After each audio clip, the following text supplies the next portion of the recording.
9. Tirania de Aço capítulo 413. Esse capítulo veio de novelfull.net. Por favor confira o site, link na descrição. Notas. Esse capítulo foi patrocinado por Natália Rodrigues.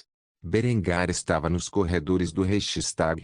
Ao seu redor estavam todos os líderes políticos e econômicos proeminentes do Reino da Áustria. Depois que o Duque Otto von Graz pediu abertamente uma convenção constitucional para alterar a atual Constituição da Áustria, a nação estava em alvoroço. Como ousa o Duque sogro do rei questionar a autoridade da coroa em prol da alta nobreza? No entanto, quando Berengário respondeu de maneira cordial e acolhedora, o povo naturalmente acalmou sua ira.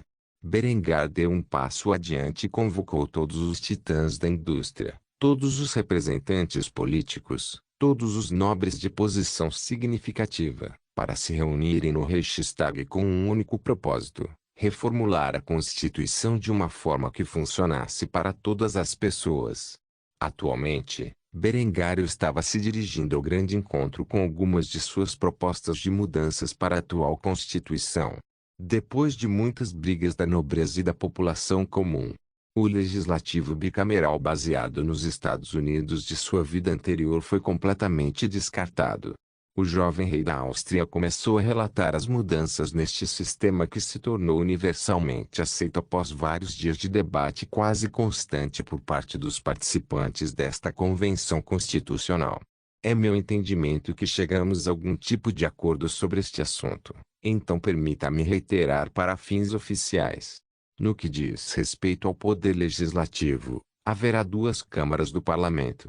Um eleitorado composto por homens comuns educados e de bom caráter moral pode eleger até um membro do parlamento para cada 25.000 cidadãos que residam dentro dos limites do Reino da Áustria. A cada 4 anos haverá eleição para eleger um membro do parlamento para preencher esses cargos. Nenhum representante poderá concorrer ao cargo mais de 2 vezes. O representante deve ter pelo menos 30 anos de idade e passar por uma verificação de antecedentes, bem como por uma prova escrita supervisionada pela própria coroa real. Seu dever, caso sejam eleitos, será cumprido com o princípio de servir a coroa austríaca em benefício do povo. Um membro do parlamento terá o direito de redigir projetos de lei a serem examinados pelo rei da Áustria, o que exigirá pelo menos 2/3 da maioria para ser aprovado. Eles também terão o poder de impugnar funcionários do governo sob a condição de maioria de 2/3. No caso de um impeachment de um membro da nobreza, o julgamento será entregue à Câmara dos Lordes para tratar. Há alguma objeção a esses termos? Berengar olhou ao redor do Reichstag para os homens reunidos para ver se alguém levantava a mão ou a voz em protesto contra esses termos. Como ele havia anunciado anteriormente, tornou-se universalmente aceito neste ponto e, portanto, nenhuma pessoa apresentou uma reclamação em relação a esta parte da Constituição. Ao ver que não havia vozes dissidentes, Berengário pigarreou antes de passar para a próxima sessão do Poder Legislativo. Passando para a Câmara dos Lordes. Haverá 5 membros da Câmara dos Lordes para cada ducado dentro de nosso grande reino. Esses nobres serão eleitos por maioria simples do pareato de seus respectivos ducados e terão mandato de 4 anos, com limite de 2 mandatos. Os requisitos para se tornar um candidato a um cargo na Câmara dos Lordes são os seguintes. O nobre em questão deve ter pelo menos 30 anos de idade, cidadão austríaco há pelo menos 5 anos sem dupla cidadania, passar por uma verificação intensiva de antecedentes, bem como por um teste escrito supervisionado pela própria coroa austríaca. Se o ducado em questão não conseguir preencher seus assentos na Câmara dos Lordes, a coroa austríaca escolherá os demais representantes em seu nome. O rei da Áustria também poderá selecionar um total de 5 lordes que representarão seus interesses na Câmara dos Lordes. Com o bem maior da coroa austríaca em mente, os membros da Câmara dos Lordes terão o poder de redigir e editar legislatura para a revisão do rei, autoridade para remover funcionários do governo de uma posição de poder com um julgamento justo, bem como a capacidade de sugerir membros em potencial para a corte do rei. Depois de revisar os termos que a Convenção Constitucional havia acordado anteriormente, Berengário mais uma vez olhou para ver se havia alguma opinião divergente. Mais uma vez, nenhum único homem presente levantou uma voz de objeção aos termos propostos. Tendo obtido o consentimento dos vários membros da sociedade presentes, Berengário começou a se dirigir ao poder executivo do governo. No que diz respeito ao poder executivo, reitero o consenso previamente acordado ao longo de nossas deliberações. O rei da Áustria será o chefe do governo. Ele presidirá a Câmara dos Comuns e dos Lordes, onde terá o poder de assinar projetos de lei, declarar guerra e supervisionar tratados. A coroa da Áustria receberá o título de Reichsmarschall, onde é o comandante em chefe de fato das forças armadas da Áustria.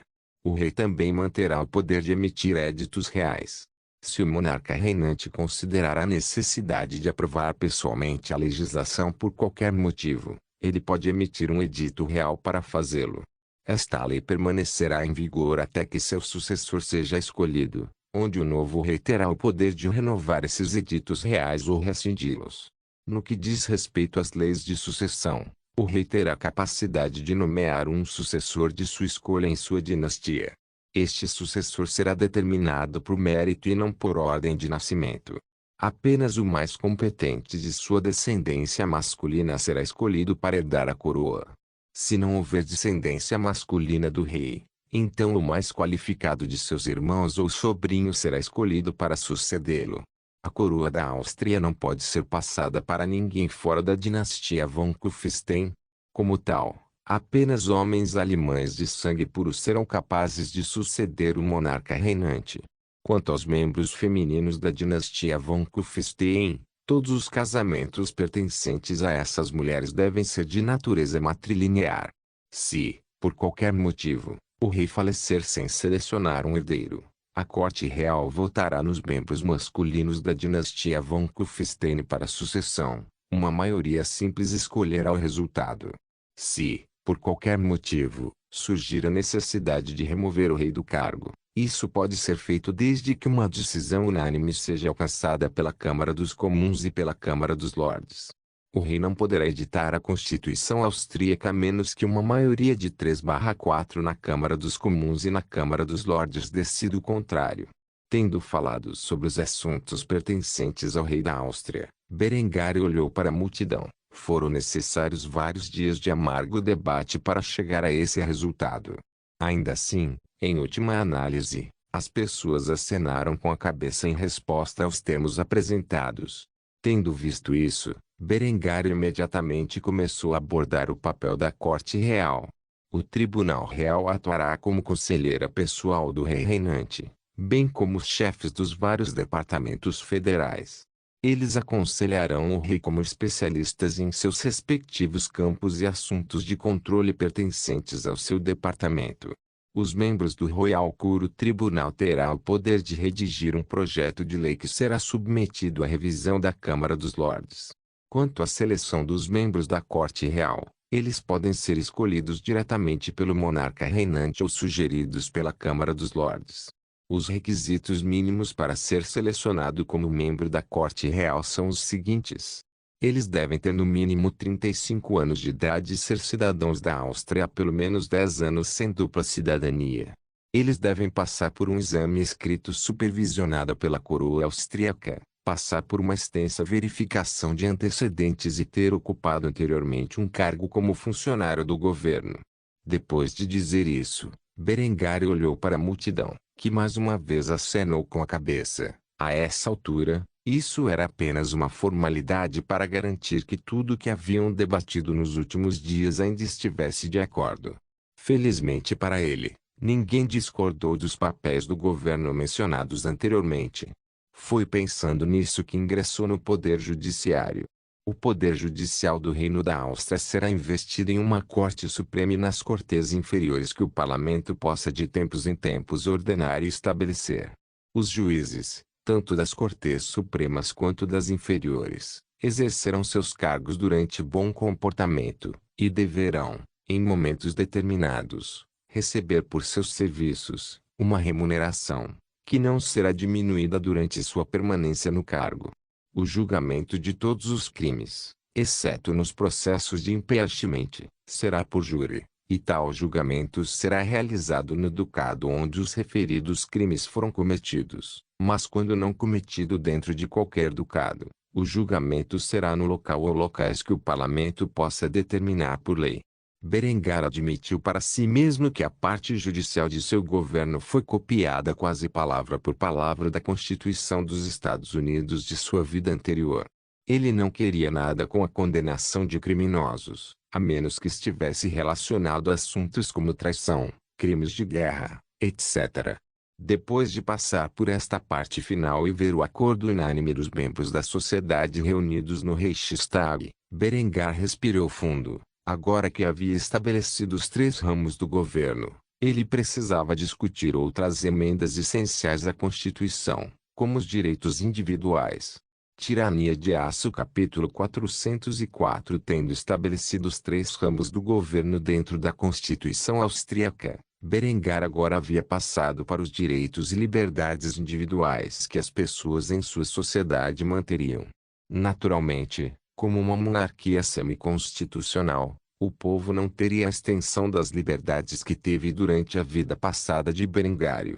A emenda primeira da Declaração de Direitos Austríaca é a seguinte: a menos que tais liberdades tenham sido consideradas uma ameaça à segurança nacional, o parlamento não fará nenhuma lei a respeito do estabelecimento de religião ou proibindo seu livre exercício, ou restringindo a liberdade de expressão, ou o direito do povo de se reunir pacificamente e de solicitar ao governo a reparação de suas queixas.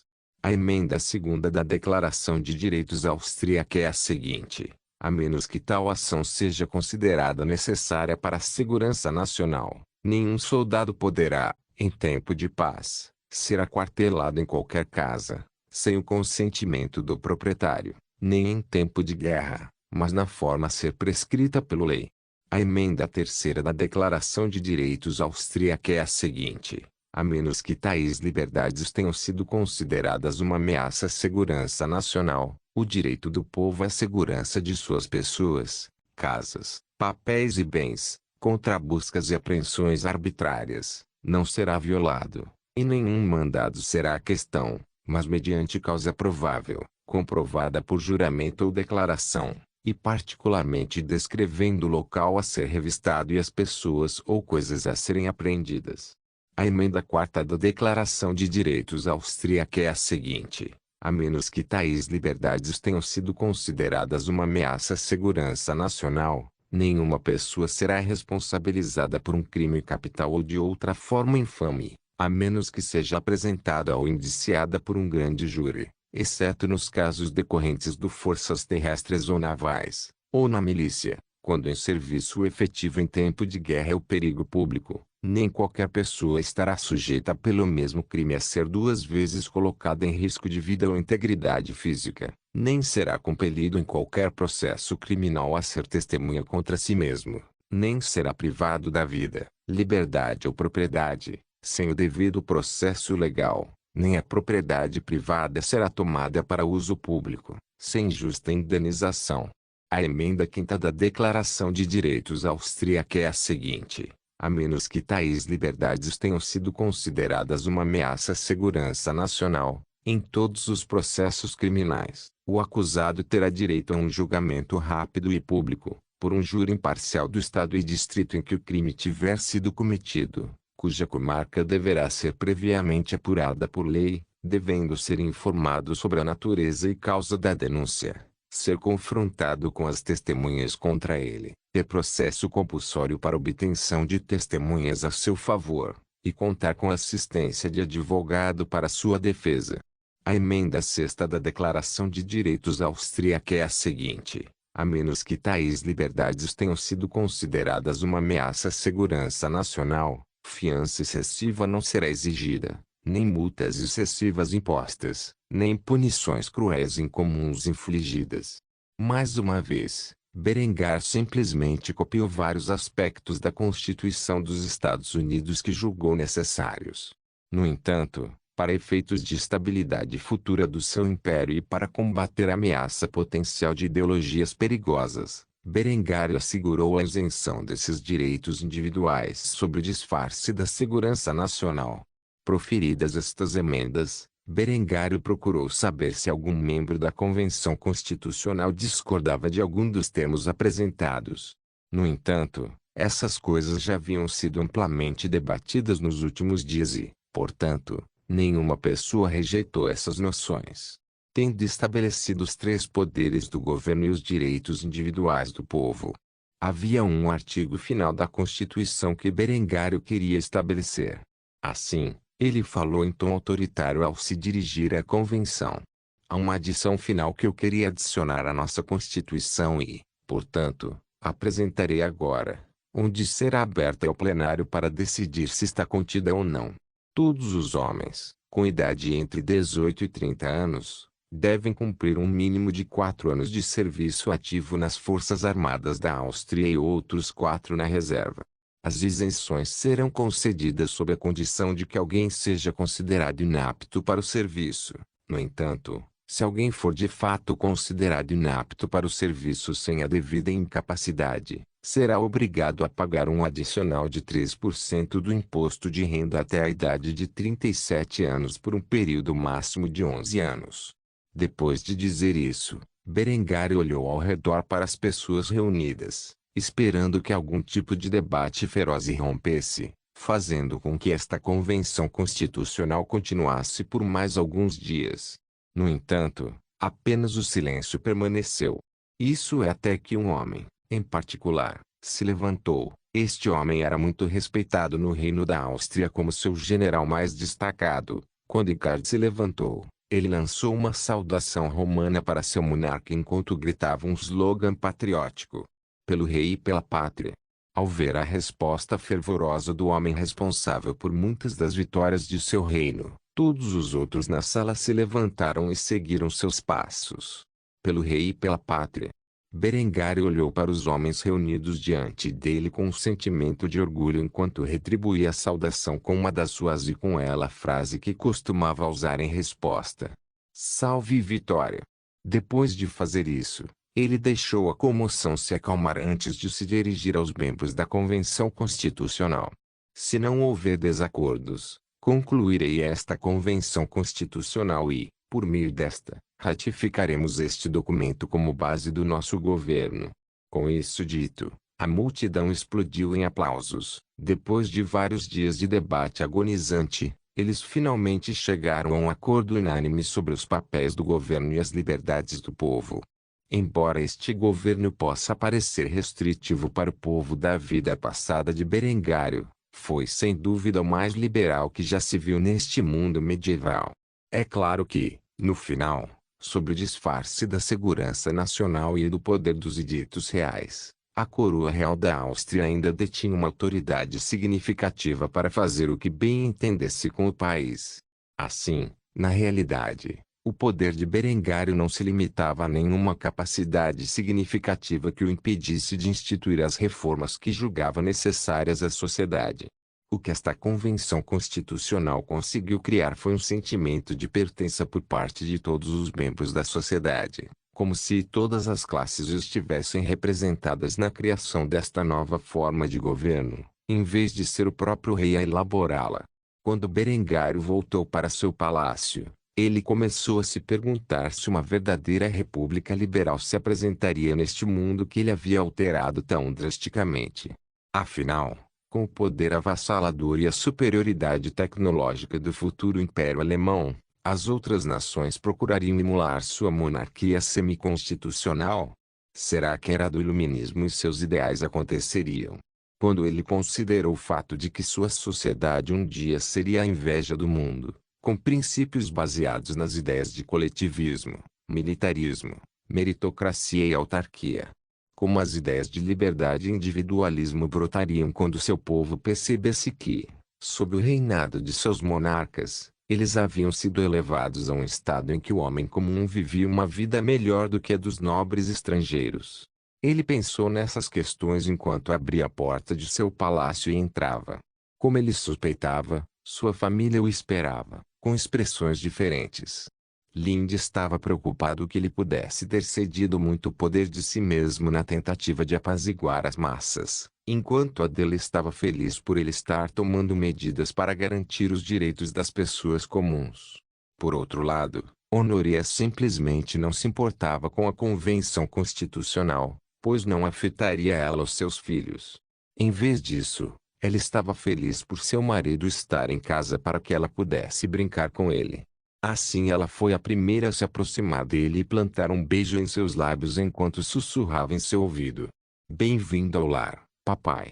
Berengário já se acostumara com a expressão íntima com que a jovem princesa se referia a ele e acariciava-lhe os cabelos roxos enquanto a abraçava.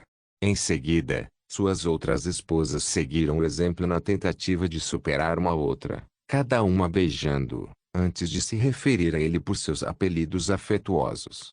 No entanto, no momento seguinte, algo inesperado aconteceu. Henrietta correu e o abraçou antes de dar um beijo em sua bochecha. Depois de fazer isso, ela descansou a cabeça no peito dele antes de dizer as palavras contidas no fundo de seu coração juvenil: "Bem-vindo ao lar, irmão mais velho." Berengar estava confuso. Sua irmã normalmente não se comportava de maneira excessivamente afetuosa como seus amantes.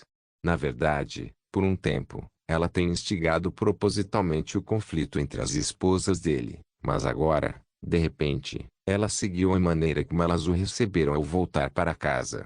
Ele estava apenas agradecido por ela não o beijar na boca, ou então ele teria que ter uma conversa estranha com a garota sobre limites. Por estar embriagado, Berengar esqueceu completamente o que testemunhou durante o tempo em que jogou pôquer com sua irmã.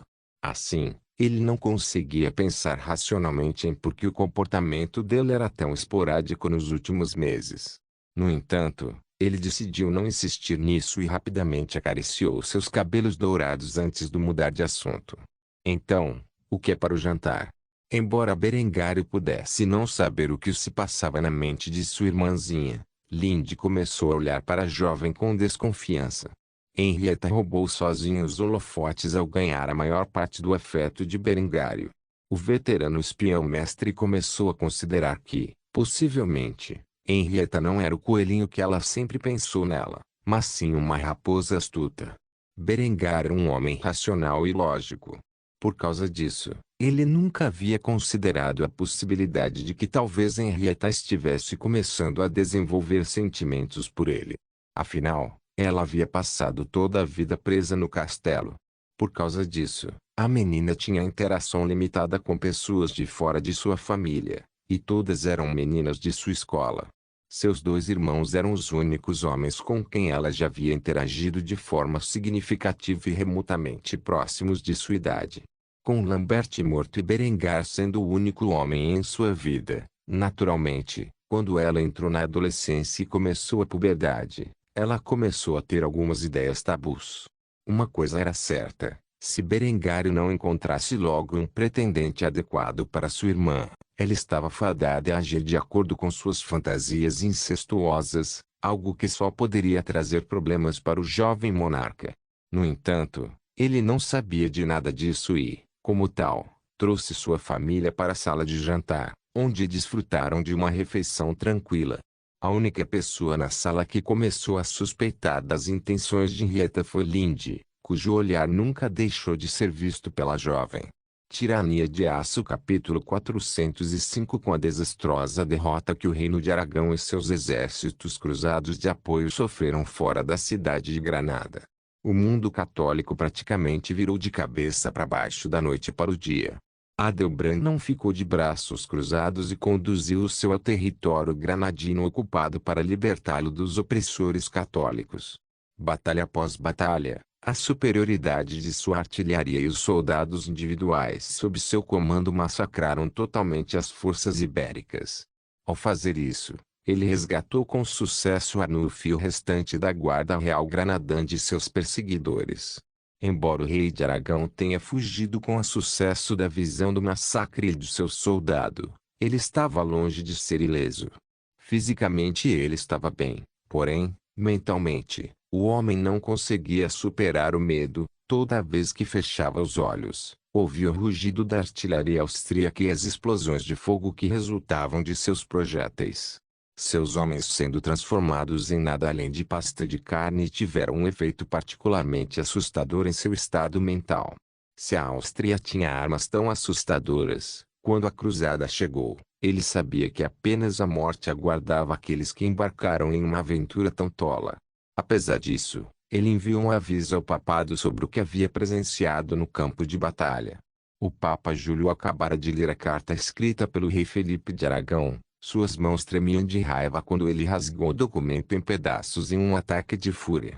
O rei de Aragão havia pedido ao Papa que reunisse todos os fiéis cristãos e os enviasse para a Península Ibérica. Ele acreditava que não havia maneira concebível para a União Ibérica alcançar a vitória. A própria ideia de que o rei de Aragão sentia que a derrota era inevitável sem enviar incontáveis homens para o moedor de carne trouxe um sentimento avassalador de ir ao vigário de Cristo. Justamente quando os católicos estavam prestes a vencer a secular reconquista, Berengar, o amaldiçoado, havia implantado suas forças em defesa dos invasores mouros. A Áustria bloqueou seu caminho, não importando o plano de poder que o papado procurava alcançar. Maldito seja o inferno, Berengar von Kufstein. Você está sempre um passo à minha frente, não importa onde eu tente atacar. É simplesmente intolerável. Que diabo você é para me atormentar dessa maneira? Se Berengário pudesse ouvir as palavras do Papa agora, estaria sorrindo com um sorriso perverso genuinamente digno do diabo. O maior apoiador militar do papado estava à beira do colapso. Com a perda do norte da Itália e da Suíça, o Sacro Imperador Romano foi isolado do resto de seu império, que atualmente lutava entre si por um título sem sentido. Depois de uma derrota humilhante para o exército austríaco, Balsamo Corsini recusou-se abertamente a ajudar o papado em suas tentativas de conter a ascensão de Berengário ao poder. O homem estava muito assustado até mesmo para arriscar a menor chance de ter o poder do exército austríaco em seus portões mais uma vez. Com a construção em andamento da principal base naval em Malta, Berengar logo teria uma localização privilegiada para atacar qualquer potência no Mediterrâneo. A própria ideia de que a Áustria controlava a terra e os mares de maneira dominadora foi suficiente para fazer o Papa desejar a morte e a condenação de toda a sua população. Júlio estava tão agitado que não conseguia mais pensar direito. Ele de alguma forma teve a brilhante ideia de emitir um decreto para todo o mundo católico em um estado de turbulência mental. Assim, ele colocou uma fachada calma ao sair para sua varanda e anunciar ao povo de Roma a suposta palavra de Deus. Qualquer homem que der a vida em busca da reconquista ultrapassará as profundezas do purgatório e entrará diretamente pelos portões do céu. Matar um infiel é obter um status mais elevado no reino do Senhor. Avante, homens justos da cristandade, e expulse os mouros e seus aliados austríacos da Península Ibérica. Deus queira. Depois de dizer isso, o Papa imediatamente se retirou de sua varanda. Ele voltou ao seu trono papal quando começou a xingar seus inimigos em voz alta, totalmente inconsciente de que os cardeais estavam por perto observando seu comportamento errático. Não me importa quantos homens devem sangrar para alcançá-lo, mas não se engane, Berengar von Kufstein. Seu miserável exército será expulso das terras da Península Ibérica e os católicos alcançarão a vitória sobre sua heresia. Você não substituirá a Igreja como a maior potência do Ocidente. Semanas se passaram desde o anúncio do Papa convocando todos os homens de fé a marchar para a Península Ibérica na tentativa de erradicar os granadinos e seus aliados austríacos. Nesta época, os vários reis da Europa reagiram à mensagem de maneira diferente. Como rei da Hungria, alguns estavam ansiosos para se vingar da Áustria por ressentimentos do passado e, assim, enviaram não apenas um destacamento de seus militares, mas também dezenas de milhares de seus camponeses para o conflito. Outros, como os reis da Inglaterra e da França, estavam ocupados demais com suas disputas mesquinhas para se incomodarem em enviar tropas para a Península Ibérica. Apesar disso, muitos de seus camponeses que buscavam a glória na vida após a morte pegaram todas as armas que conseguiram e viajaram voluntariamente para a terra que deveria garantir um lugar no reino dos céus. Afinal, Uma eternidade no domínio do Senhor era muito melhor do que a vida de um servo.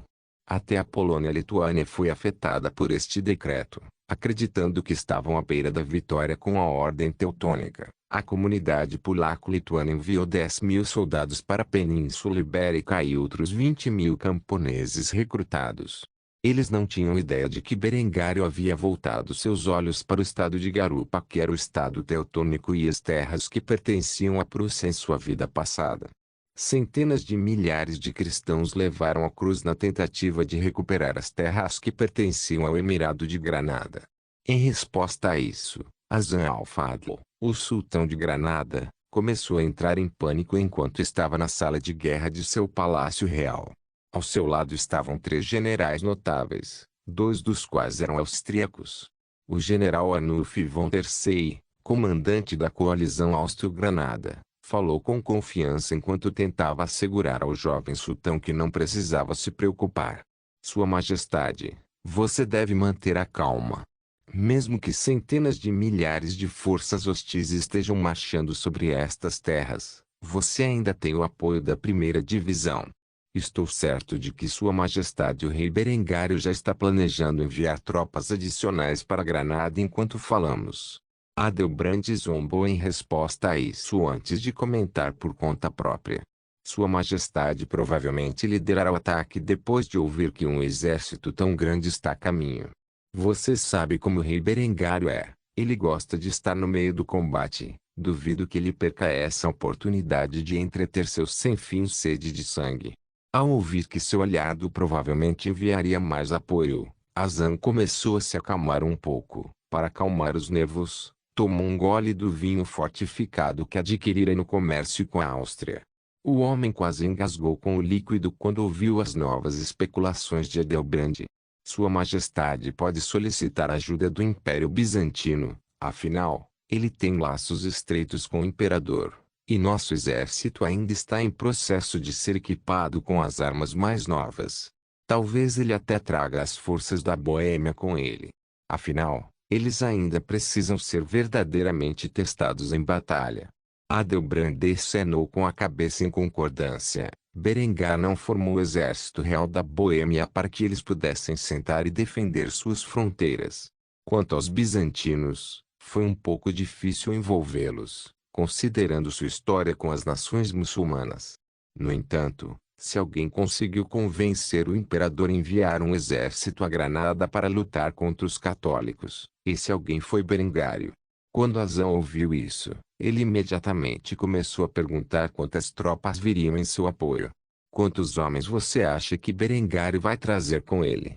Ao ouvir isso, Adelbrand e Arnulf se entreolharam com olhares complicados, como se estivessem tentando descobrir como funcionava a mente de seu liege. Por fim, foi Arnulf quem suspirou antes de revelar seus pensamentos sobre o assunto. Sua Majestade não gosta de simplesmente vencer guerras, ele aspira a dominar em todos os conflitos. Não ficaria surpreso se ele trouxesse outra divisão com ele. E quantas tropas ele conseguiu reunir na Boêmia? Então, provavelmente 30.000 soldados adicionais, o que deve ser mais do que suficiente para lidar com o inimigo. Depois de ouvir tal resposta, Hasan se sentiu aliviado e não mais preocupado com seu futuro. Ele tinha visto o nível de destruição que uma única divisão austríaca causou a um exército com o dobro de seu tamanho. Assim, se outro chegasse a Granada, não precisaria mais se preocupar com a guerra. Agora só faltava beber e esperar a tempestade chegar. Tirania de Aço capítulo 406. Berengar estava na procissão fúnebre dentro do cemitério que foi estabelecido para soldados caídos e agentes de campo. Ele tinha uma expressão abatida enquanto olhava para o caixão fechado que continha o cadáver de um de seus mais corajosos agentes de campo. Embora ele tivesse enviado os melhores soldados sob seu comando para libertar o agente de campo capturado conhecido como Jurgen Speck, quando eles chegaram, o homem estava à beira da morte e durou apenas o tempo suficiente para informar a seus camaradas que ele nunca havia revelado qualquer informações aos seus captores. Porque ele morreu a serviço da pátria e resistiu ao seu cruel tormento nas mãos de seus captores até o fim, Berengar organizou um grande funeral para o homem. Vários chefes de Estado, incluindo o rei, o chanceler, o diretor e vice-diretor da inteligência real e o diretor de operações secretas, estavam todos presentes para enviar esse homem para a vida após a morte. Devido ao estado de seu cadáver, foi um funeral de caixão fechado, e no momento Rudolf, chefe da igreja alemã, estava dizendo os últimos direitos de Jurgen, pois seu caixão foi enterrado na terra. Berengário sentiu uma mão agarrar a sua enquanto ouvia as palavras do sacerdote. Ao olhar para cima, ele viu a expressão sombria de sua segunda esposa e diretora de inteligência Linde von Kufstein enquanto ela olhava no olho bom de Berengar. Para esta ocasião especial, Linde usava um uniforme que exibia com orgulho seu status de diretora da inteligência real. Era um uniforme Stengral colorido no estilo que se pode ver em uso pela Stasi da Alemanha Oriental durante a vida passada de Berengar. A principal diferença era que o colarinho era virado para baixo no estilo usado pela Wehrmacht, e todo o simbolismo comunista foi substituído pelos símbolos imperiais do Reino da Áustria de Berengar. Berengar sentiu que sua esposa era muito atraente em seu uniforme, e se não fosse pelo fato de que eles estavam em um funeral, ele a teria pregado no chão e a devastado ali mesmo. No entanto, agora não era o momento para tais coisas e, assim, quando Ludolf encerrou seu discurso, Berengário soltou a mão de sua esposa e se aproximou do pódio onde começou a se dirigir aos que estavam reunidos. Meus amigos austríacos, estamos reunidos aqui hoje para lamentar a perda de um grande homem, que deu sua vida ao serviço de seu rei e pátria. Não posso entrar em detalhes exatos das operações que Jurgen Speck conduziu que resultaram em sua morte prematura, mas saiba que seus esforços não foram em vão. Jurgen era um homem que eu não conhecia pessoalmente, pois tenho pouco contato com o departamento de inteligência, além das comunicações regulares com seu diretor. No entanto, pelo que os soldados enviados para resgatar o homem me disseram, ele era um homem de grande convicção. Eu sei que ele deixou uma viúva e 2 filhos pequenos, e não se engane com seu sacrifício a este reino, sua família será cuidada às custas da coroa. Depois de dizer isso, um homem ficou diante de Berengar com uma pequena caixa de madeira, onde Berengar agarrou antes de se aproximar da viúva de Jurgen. Ela lutou para conter as lágrimas enquanto observava seu amado marido ser enterrado no chão. Depois de ficar bem na frente dela, Berengar colocou a mão em seu ombro para confortá-la e expressou sua solidariedade. Sinto muito por sua perda, pela bravura conspícua, heroísmo extraordinário e coragem de seu marido diante de um risco significativo e conhecido acima e além do chamado do dever. Por meio deste, concedo a ele a maior honra que um homem de sua posição pode alcançar, a Cruz de Inteligência Nacional.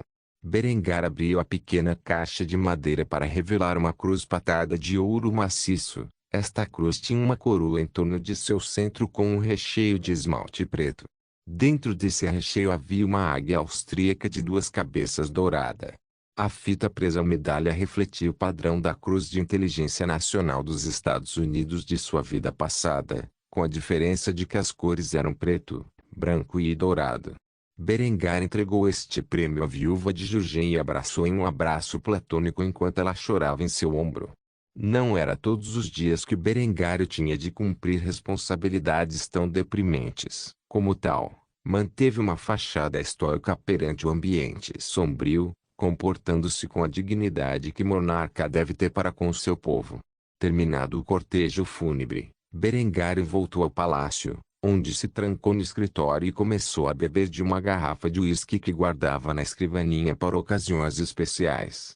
Sem se importar com a possibilidade de intoxicação, Berengar encheu seu cálice de crânio até as bordas com o líquido âmbar antes de beber lentamente, refletindo sobre o custo de suas ambições. Linde não voltou com Berengário. Ela era necessária na sede da inteligência real para supervisionar alguns assuntos críticos sobre o status da Horda Dourada. Felizmente para eles, a equipe conseguiu recuperar o equipamento e o corpo de Jurgen antes que seus captores pudessem identificá-lo como um agente da coroa austríaca. De fato, após a destruição da força que perseguia Andrés e sua equipe nas mãos do Exército Real da Boêmia, a Horda Dourada desconsiderou totalmente a perda do Khan anterior. Com sua morte, e a do homem com maior probabilidade de sucedê-lo. A Horda Dourada estava em estado de turbulência, enquanto os vários senhores da guerra entre suas fileiras lutavam pelo controle. Eles passaram de violência pelo território teutônico para matar uns aos outros em perseguição de poder. Assim, Berengário não exagerou quando disse que as ações de Jurgen não foram em vão. No entanto, Berengário tinha uma nova dor de cabeça a ver, enquanto seus agentes continuaram a dificultar a coalizão oriental. O Papa fez algo incrivelmente tolo e voltou o poder de seus representantes para a frente ibérica. Desesperado por uma vitória contra a Áustria antes que pudesse reunir suas forças para marchar sobre seu reino, o homem implorou às centenas de milhares de homens que saíssem e morressem na Península Ibérica. Uma única divisão de soldados austríacos pode ser equipada com as armas mais modernas disponíveis. Ainda assim, eles não foram suficientes para lutar sozinhos contra centenas de milhares de inimigos. Assim, Berengar teria que adiar seu plano de anexar o Estado teutônico e liderar pessoalmente a segunda divisão em Granada. Afinal, uma guerra desse calibre era algo que Berengar era obrigado a participar. O jovem rei da Áustria tomou outro gole de uísque enquanto pensava nisso. Embora o recrutamento tenha sido introduzido na Constituição da Áustria e estivesse atualmente em implementação, levaria meses até que qualquer uma das centenas de milhares de jovens enviados para as Forças Armadas fosse adequadamente treinada e equipada para a guerra. Assim, ele só podia contar com seu atual exército de 100.000 homens e a força incipiente que havia estabelecido na Boêmia, de aproximadamente 15.000. Claro, Berengário não planejava enviar todos os seus soldados para a Península Ibérica e deixar a pátria defendida apenas pelas guarnições. Assim, ele planejou despachar a segunda divisão, ao lado dos 15.000 boêmios, para um total de 40.000 homens adicionais para entrar na Reconquista. Quando combinado com a primeira divisão e os cerca de 10.000 granadinos que permaneceram em suas forças armadas, ele teria cerca de 75.000 homens em campo. Apesar disso, eles seriam superados em número por seus inimigos. Assim, Berengário ficou com uma opção: invocar a aliança que havia feito com o Império Bizantino e pedir sua ajuda. Com isso em mente, ele tomou outro gole de uísque antes de redigir uma carta formal ao imperador de Bizâncio solicitando assistência militar na Península Ibérica. Quando Berengário terminou tudo isso, já passava da meia-noite e ele estava exausto e fortemente embriagado. Assim, quando ele deixou seu escritório e entrou no corredor procurando por seus aposentos, ele se deparou com uma jovem que ele acreditava ser sua esposa, Adela. Afinal, ela parecia terrivelmente parecida e não era fácil distinguir suas feições na escuridão. Esta garota tinha seu cabelo loiro dourado amarrado em rabo de cavalo e usava uma camisola branca com babados enquanto olhava para o rei da Áustria com uma expressão envergonhada. Berengar instantaneamente tropeçou para frente e agarrou a garota antes de beijá-la apaixonadamente nos lábios. Depois de fazer isso, ele sussurrou algo em seus ouvidos, o que fez com que sua aparência corasse, seguida por um aceno de cabeça silencioso. Berengar então conduziu a garota para a suíte da cobertura, onde a deitou na cama. Ele começou a se despir antes de se lançar sobre a garota, que parecia um coelhinho assustado prestes a ser devorado por um lobo faminto. Justamente quando a moça teve certeza de que sua castidade seria tirada, Berengário desabou sobre ela. Ele estava verdadeiramente e totalmente adormecido. Essa garota então começou a fazer beicinho enquanto estava presa sob o peso de seu irmão mais velho, com uma única frase escapando de seus deliciosos lábios rosados: "Estúpido irmão mais velho." Berengário nunca perceberia o quão perto esteve de cometer um erro terrível naquela noite. Quando ele acordasse, Henrietta já teria ido embora e ele não se lembraria do que havia acontecido. Não se esqueça de deixar o link e de se inscrever no canal. Caso queira contribuir de alguma forma com o canal, entre em contato comigo pelo Instagram do canal. O link do Instagram do canal estará na descrição do vídeo. Por favor, certifique-se de verificar meus outros vídeos. Tenho certeza que você vai gostar deles. Solém irmãos.